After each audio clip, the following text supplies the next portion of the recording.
Bom dia, tudo bem? Eu sou o pastor Gilberto e nós estamos nos nossos devocionais diários. E hoje nós estamos quase concluindo nosso estudo de Efésios, capítulo 1, do verso 15 a 23. E hoje nós vamos falar sobre a eficácia da oração, ainda no nosso tema, orando por você. E eu vou pegar o fundo do nosso texto de ontem, nos versos 18 e 19, para poder a gente começar aqui no nosso texto de hoje. O texto vai falar assim: iluminados os olhos do vosso coração para saberes qual é a esperança do seu chamamento, qual a riqueza da glória da sua herança dos santos, e qual a suprema grandeza do seu poder para com os que cremos, segundo a eficácia da força do seu poder. Então, Paulo vai falar sobre essa eficácia da força do seu poder operando em nós, através de nós, mas em função do sacrifício de Cristo, que tem uma dependência de alguns entendimentos que a gente trouxe até aqui, com relação a entendermos o que está acontecendo com as bênçãos que nós já temos. E Paulo falou aqui no verso 18 até 19, ele disse que ele quer iluminar os olhos do coração para entendermos a esperança. A gente falou sobre isso ontem, a questão de esperar, não a esperança de quem tomara que dê certo, né? Mas a esperança de quem tem data marcada e está esperando apenas chegar ao ponto, o tempo e o momento. Mas também a esperança de quem tem uma responsabilidade de integrar a vida do ser humano baseado nesse compromisso com Deus, que é o que nós temos, né? E ele vai falar que a herança nos santos é a suprema grandeza do seu poder. Já no verso 20 a 23, ele vai dizer o seguinte: o qual exerceu ele em Cristo, ressuscitando dentre os mortos. Qual? O que foi que aconteceu? Ele exerce o seu poder com eficácia, ressuscitando Cristo dentre os mortos e fazendo-o assentar à sua direita nos lugares celestiais, acima de todo principado e potestade, de poder e domínio, e de todo nome que se possa referir, não só no presente século, mas também no vindouro. E pôs sob todas as coisas debaixo dos pés, para ser o cabeça por todas as coisas, sobre todas as coisas, deu a igreja, a qual é o seu corpo, a plenitude daquele que a tudo enche em todas as coisas. Então a ligação de Cristo com a igreja é eterna. Deus o coloca sobre a igreja. Ele é o cabeça da igreja. A igreja é corpo. Então, como é que eu posso ter um Deus que me representa quando eu estou longe do corpo que ele governa? Como eu posso viver longe da responsabilidade de ser exemplo, de ser testemunha viva, dentro de um corpo falho e precisando de constantes adaptações e mudanças? Isto sim, esse sim precisa, baseado na palavra de Deus. E lembra, o corpo tem dedo, tem unha, tem pé, tem nariz, tem boca, tem orelha, há funções diversas. E vai haver conflitos entre essas funções e erros em várias áreas. Mas não deixa de ser o corpo. Entendeu, não? Por quê? Porque parece que a igreja é um sobrevivente. A igreja não é um sobrevivente, a igreja é o corpo. Corpo sem cabeça não existe. Cabeça sem corpo faz o quê? A Bíblia fala que sempre há remanescentes fiéis. Então, remanescente fiel é a essência da igreja. Então, eu e você somos a essência da igreja. Não como se fôssemos capazes de sermos merecedores, mas não porque somos capazes de nos esforçar. Então, podemos perguntar: que poder é esse? É o poder que Deus usou para ressuscitar Jesus dos mortos. Deus, na sua graça, trouxe Jesus da morte para provar a vida que ele já estendeu a nós. Já estendeu a nós.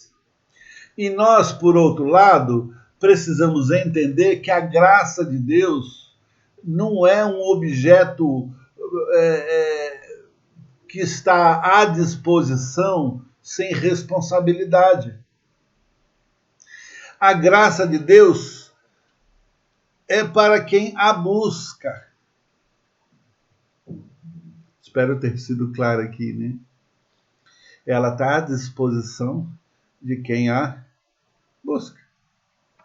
Igual um ônibus que está passando na rodovia, ele vai para a cidade, o lugar, o bairro, a rua que você quer, e você não dá sinal. Ele está lá, ele está passando, ele está passando, ele está passando, ele está passando. Enquanto você não dá sinal, enquanto você não diz, eu quero ir com você, ele não vai fazer nada. Segunda coisa, é o mesmo poder que Deus usou para fazê-lo governar nas regiões celestes. Porque o verso 20, que diz que a eficácia da força do seu poder que está em nós, ela foi usada, esse mesmo poder, para Jesus estar dentro do governo nas regiões celestes. Terceiro, é o poder que Deus usou para colocá-lo acima de todos os governos, autoridades, poder, domínio e todo nome já mencionado ou que venha a existir.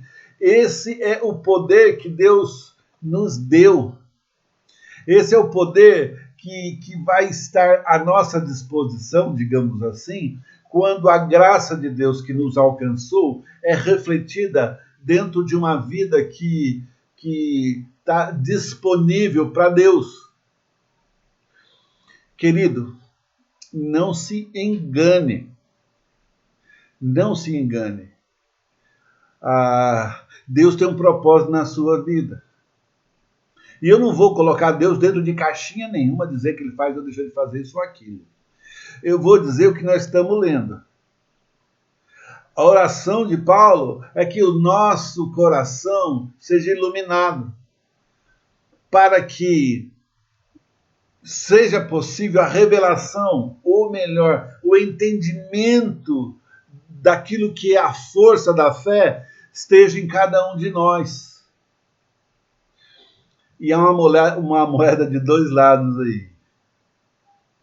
O primeiro lado é obediência, e o segundo lado, submissão. Dois lados de uma mesma moeda. E essa força, essa eficácia da força, então, Deus já colocou em prática.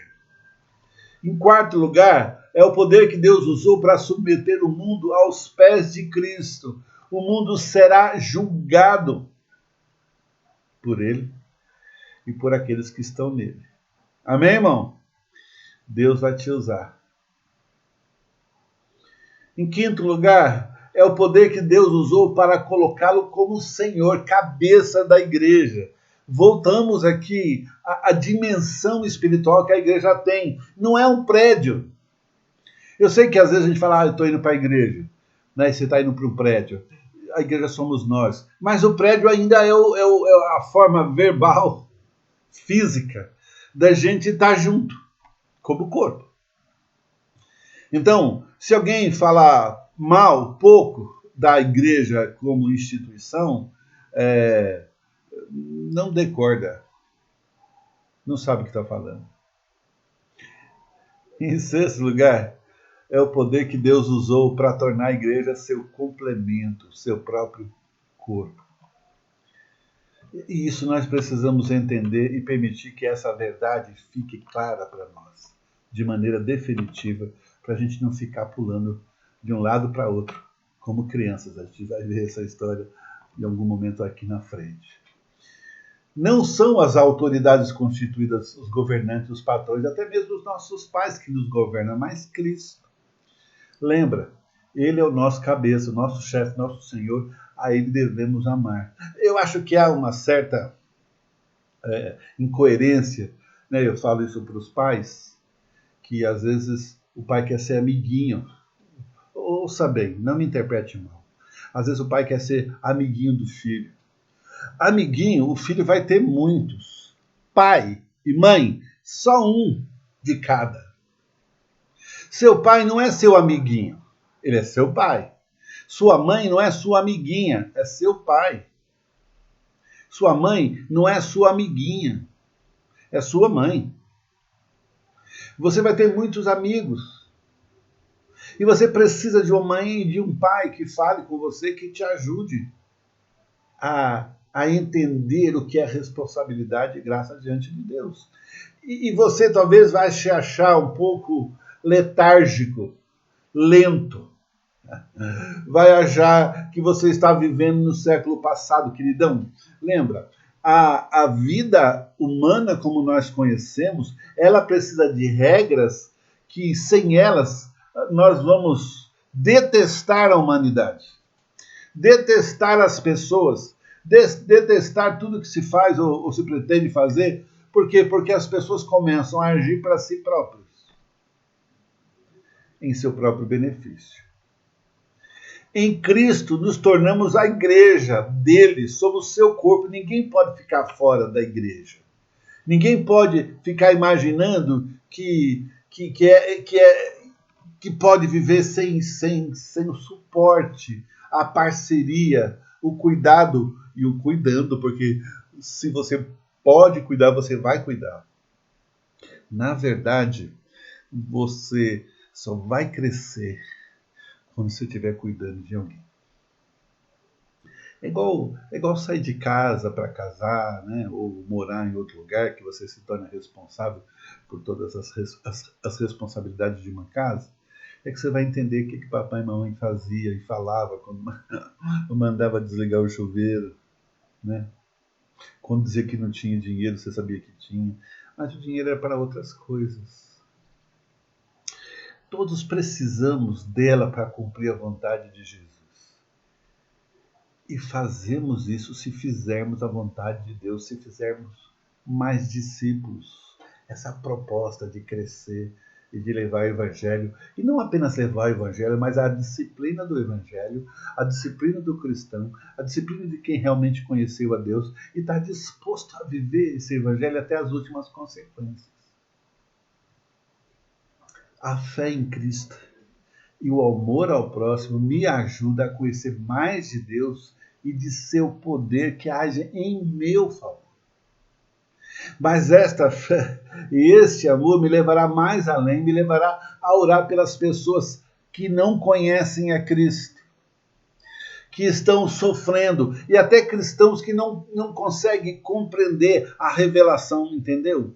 Não conseguem entender o que significa. Tem conhecimento, mas não tem capacidade de entender o que significa e a responsabilidade de viver assim. Eu já ouvi mãe falando que o filho mais velho não tem responsabilidade nenhuma de ser exemplo para o mais novo. Tem. E o crente mais velho tem responsabilidade de ser exemplo para o mais novo. E quanto mais velho você vai ficando, e quanto mais próximo as pessoas vão chegando da sua vida, eu fico muito triste hoje quando eu vejo quantos cristãos se perderam ao longo de mais de 20 anos de ministério que eu tenho aqui. Jovens casaram, se separaram, largaram família, filhos, mas antes largaram a igreja. Você está falando assim, deve estar pensando, não, pastor, largaram a fé. É claro. Mas largaram a igreja. Largaram a igreja. Então, calar o Espírito Santo e decidiram viver literalmente como o diabo gosta. Qual será a sua resposta a esse convite de aumentar a sua fé e o seu amor? Conhecendo mais de Deus, mais do seu poder. Eu coloquei um postzinho no Facebook, você talvez tenha lido, e eu coloquei lá que Deus não restaura casamentos. Ele restaura pessoas. Seu casamento só vai ser restaurado quando você for. Sua vida espiritual vai ser melhor quando você decidir ser obediente e submisso. Vamos continuar estudando esse livro de Efésios. Tanta coisa interessante. Amanhã estaremos no nosso último encontro sobre esse assunto. Aliás, não, né? Temos mais 2, sexta e sábado. Aliás, é sábado, né? Sexta e hoje. E você vai poder, então, encerrar esse capítulo 1. Se você puder, tiver um tempo e tiver assim, querendo compreender um pouco mais do que eu falei aqui, até aqui, dá uma outra olhada nos devocionais anteriores, desde que eu comecei lá no verso 3, na primeira semana. Nessa segunda semana nós começamos no verso 15. Que Deus te abençoe, que dê capacidade, que o poder de Deus seja revelado na sua vida para a glória dele e para teu crescimento, em nome de Jesus. Amém e amém.